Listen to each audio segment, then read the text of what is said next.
Ka-Express, simula pa lang ng 2026 NBA playoffs, pero may isang pangalan na agad ang umaalingaw sa buong mundo, Victor Wembanyama. Sa Game 1 ng Western Conference First Round, hindi lang basta nanalo ang San Antonio Spurs laban sa Portland Trail Blazers, nagpakita sila ng isang performance na parang preview ng susunod na dekada ng NBA. Final score, 111-98, Spurs panalo. Pero ang tunay na kwento, isang 22 years old na unicorn na parang nilaman ang pressure ng playoffs at ginawa itong personal niyang playground. April 19, sa Frost Bank Center, punong-puno ang arena, electrified ang crowd at present pa ang mga alamat tulad ni Tim Duncan at David Robinson. Parang symbolic passing of the torch. At sa unang minuto pa lang, malinaw na kung sino ang may hawak ng apoy. Si Wembanyama sa kanyang kauna-unahang playoff appearance,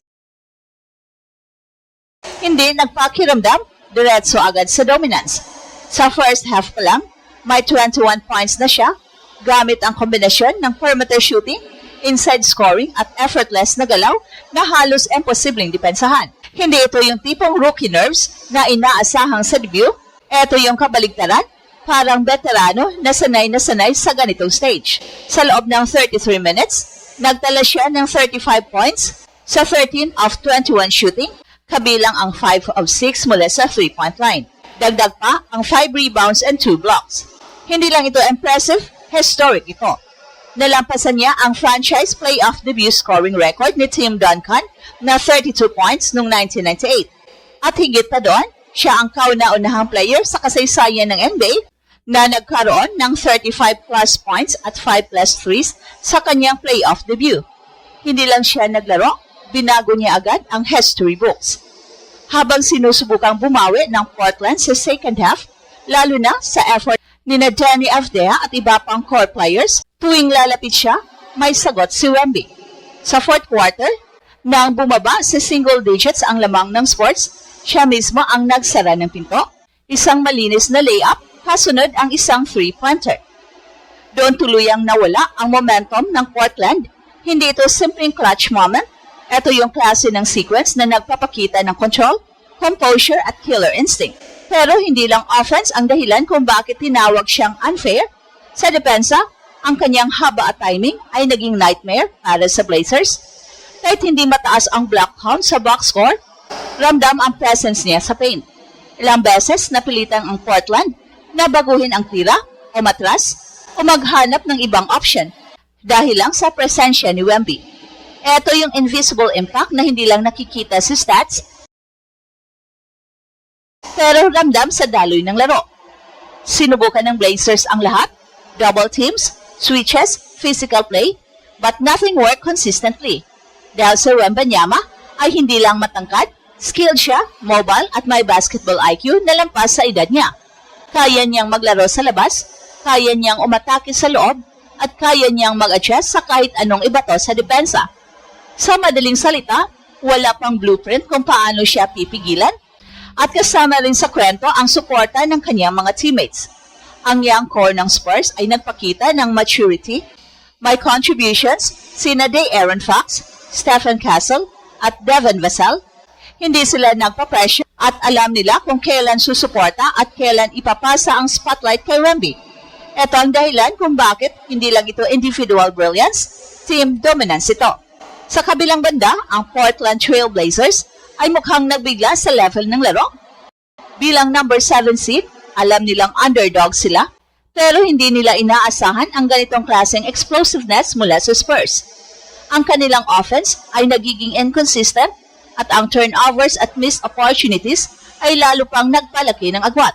Kahit may mga individual efforts, kulang ang cohesion para makipagsabayan sa isang team na locked in sa parehong ends ng floor. Ngayon, hawak na ng Spurs ang 1-0 lead sa serya at papasok ang Game 2 na may momentum. Para sa Blazers, kailangan nilang gumawa ng adjustments, lalo na sa depensa kay Wembanyama. Pero ang tanong, may sagot ba talaga sa ganitong klaseng player? Dahil kung ganito ang magiging baseline performance niya sa playoffs, hindi lang series win ang usapan, posibleng deep playoff run ang hinaharap ng San Antonio. Para sa NBA landscape, malinaw ang mensahe, dumating na si Wemby, hindi na siya future face, Narito na siya ngayon. Ang kanyang kombinasyon ng size, skill at composure ay bihirang makita at ang kanyang playoff debut ay nagsilbing announcement sa buong mundo na handa na siyang manguna.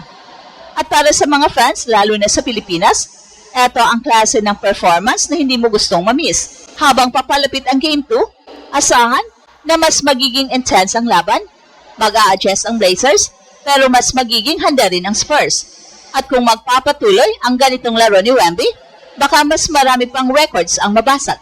Isang bagay ang sigurado, ang Game 1 na ito ay hindi lang panimula ng isang serye, ito ay simula ng isang bagong yugto sa NBA, isang yugto na pinangungunahan ng isang player na sa unang sulya pa lang mukhang unfair na agad sa laban.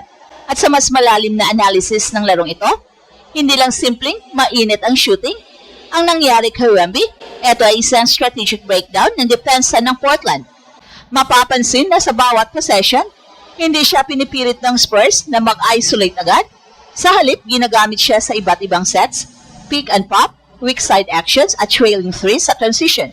So ibig sabihin, hindi lang talento ang puhunan dito, kundi sistema. At doon lalong naging delikado si Wemby dahil hindi siya predictable.